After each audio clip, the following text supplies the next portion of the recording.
19 nomás tiene. 23 tiene. Entonces, ¿cómo construye la responsabilidad penal? ¿Cómo construyo? Y por la edad. ¿Cómo construyo? Ya es adulta, no es adolescente, ¿eh?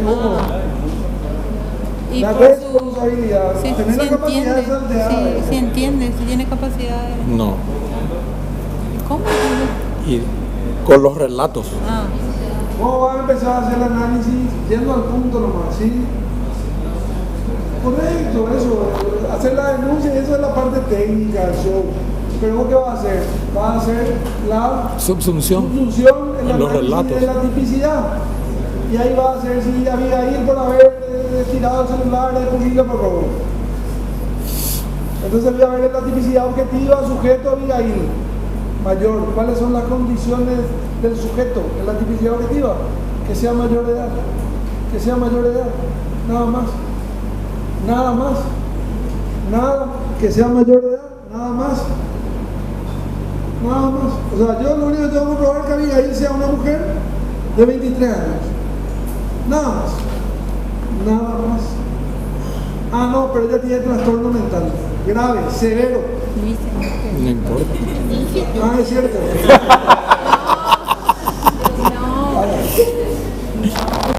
Estamos jodiendo.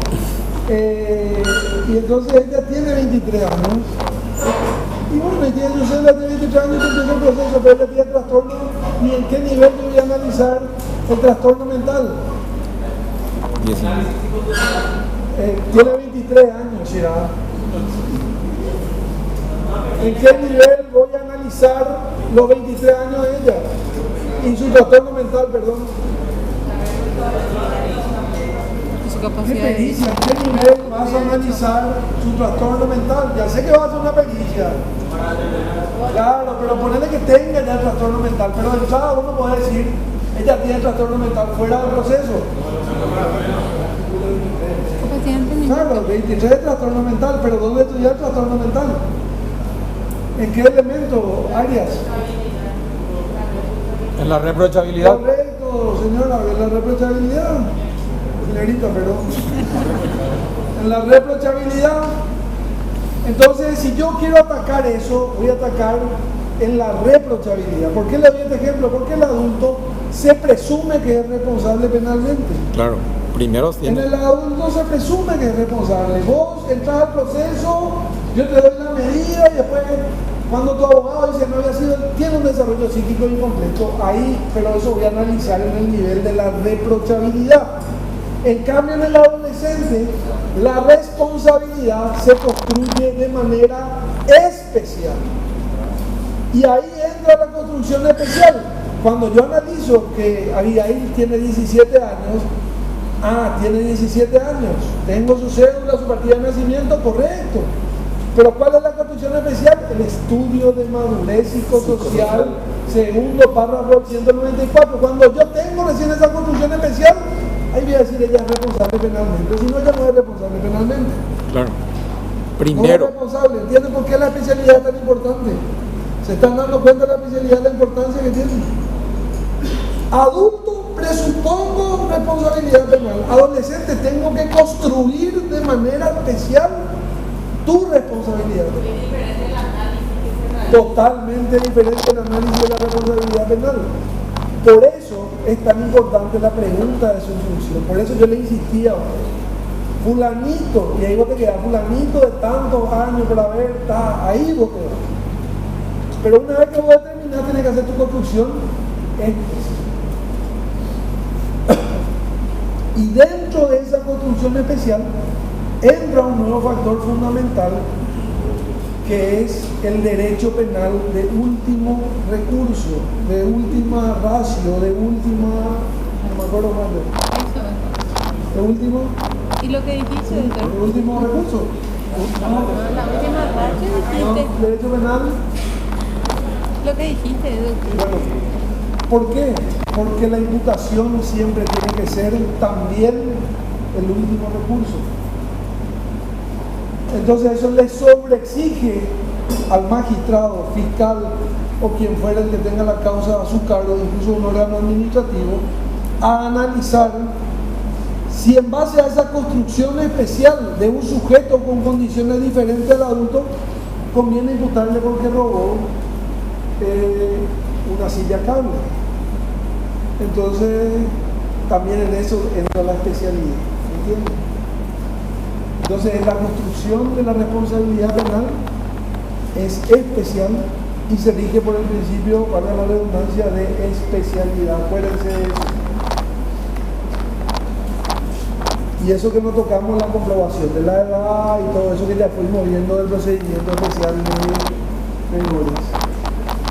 La imputación, último recurso también. No es como la máquina de la fiscalía que entra y imputa. El adolescente en teoría tendría que ser el último recurso de manera necesaria. No porque seamos únicos descendientes ni no le querramos procesar al adolescente, sino por una cuestión propia de que nosotros decimos que un principio estamos hablando de especialidad, estamos hablando de educación, estamos hablando de interés superior, entonces tenemos que utilizar el derecho penal como último recurso. Siempre que se pueda, no es tampoco eso una patente de corso para que yo no le imputa a nadie, siempre que se pueda, y la norma nos permite. Entonces, eso en cuanto a la responsabilidad y el principio de especialidad. Responsabilidad penal, principio. Ahora tenemos la reprochabilidad. Cuando yo digo el adolescente es, su conducta es típica, antijurídica. Ay, aguanta, yo te veo mal, estoy hecho estaba redando mal la cuenta. Tu conducta es típica, tu conducta antijurídica.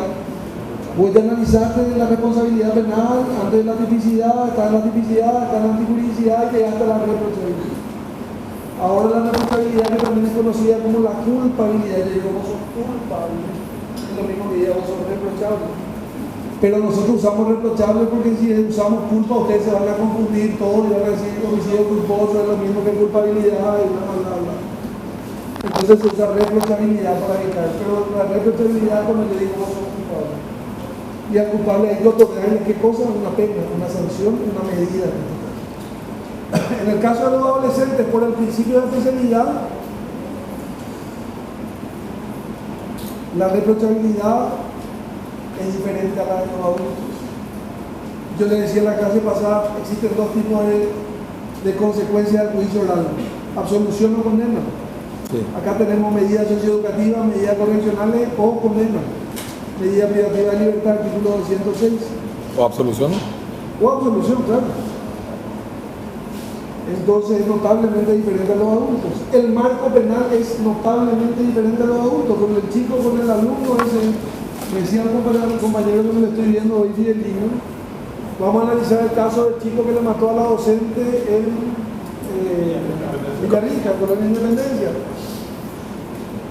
Vamos a analizar, le dije, pero el problema es que la gente confunde y ustedes escuchan la radio y todo el mundo pedía que se aumenten las penas. 8 años era muy poco. Era muy poco 8 años.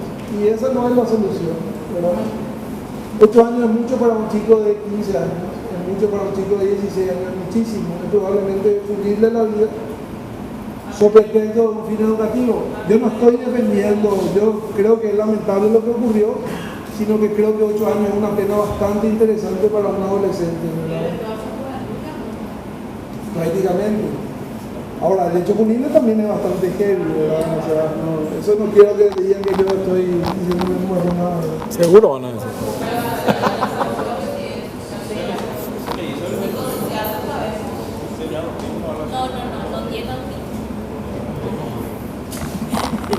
Se le hizo el estudio del madurez psicosocial, seguramente tuvo que haber declarado solamente ante el fiscal. A mí me hicieron una nota, transcribieron todo mal lo que dije, pero... ¿Dónde, profe? ¿Dónde? ¿Dónde te hicieron la No, nota? ¿por qué? Ahí está, correcto. ¿Qué artículo del Código de la Niñez se violó? Eso teníamos que dar, ahí se me ocurrió nomás de la marcha, el artículo 235, reserva a las actuaciones. Correctísimo, correctísimo. Se dijo dónde vive y todo, se dijo que su papá era enfermero, que su mamá era sanitarista y no sé qué historia más. Pero después sale JR4. Eso sabe todo. Pero eso, atiéndame bien, pero eso no es objeto de nulidad del proceso. No, claro. No vayan a confundir, ahí vos podés reclamar una serie de cuestiones, pero no te van a anular todo el proceso. Una vez esto no puede ser.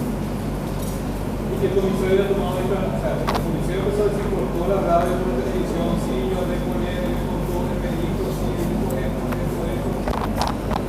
Y eso no puede ser nulidad, o sea, confesar eso al comisario. ¿Qué te dice el 427 inciso cuarto? Pero es nulo. Es nulo, ahí no hay duda.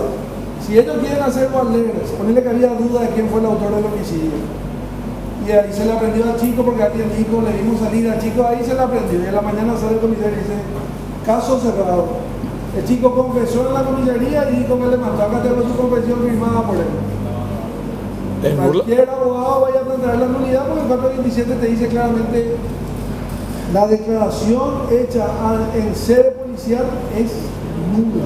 O sea, ahí no hay nada que discutir. Pero la declaración nomás. No, la declaración y todos los hechos que son consecuentes de la declaración. De la declaración. Pero no.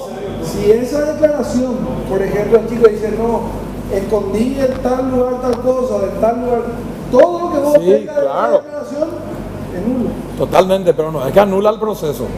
No, anula el Ah, proceso. eso hay que aclarar también porque... No. Pero es más fácil que eso anule el proceso que una reserva de actuación. Sí, claro. Anula el acto, para ser preciso, anula el acto de la declaración.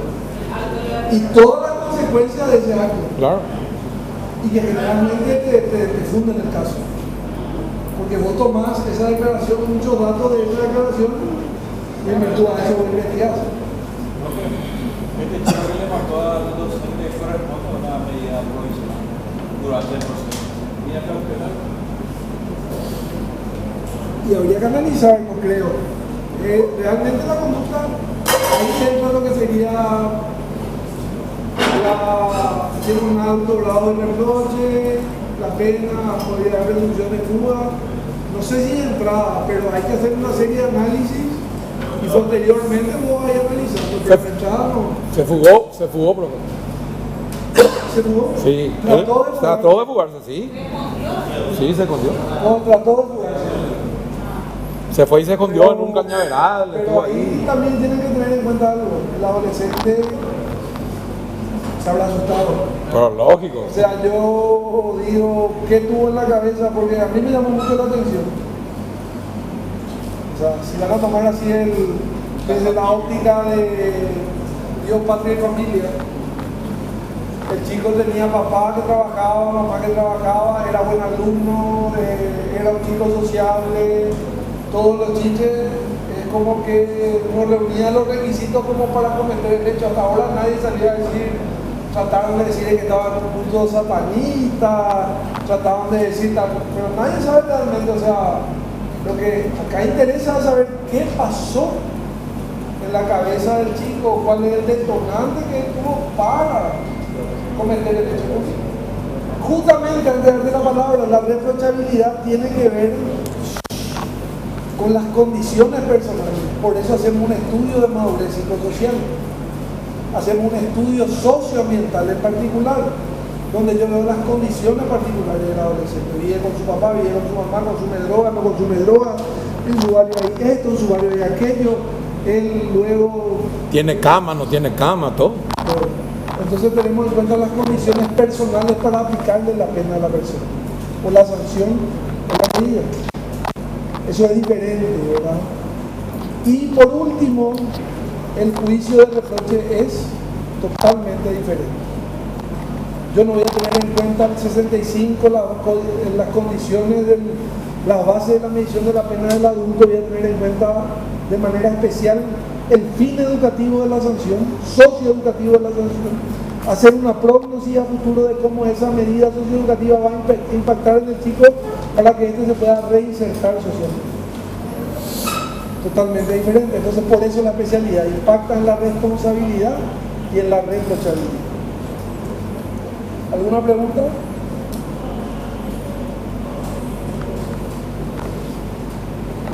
Entonces la convención establece la responsabilidad y la reprochabilidad penal que se rigen por el principio de especialidad. ¿De dónde viene? Es muy importante saber el principio de especialidad. Tomen nota, viene del artículo 40.3 de la Convención de los Derechos del Niño. El principio de especialidad viene del artículo 5.5 del Pacto San José de Costa Rica, Convención Americana de Derechos Humanos o Pacto San José de Costa Rica. Viene de las reglas de Beijing que hacen referencia a la regla de Beijing a la necesidad de personal especializado y capacitado. Todo un capítulo de la regla de Beijing habla de la necesidad de personal especializado y capacitado.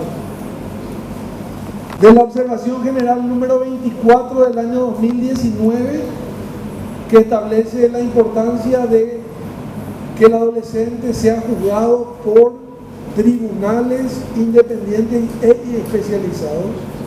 Observación general número 24 del Comité de los Derechos del Niño.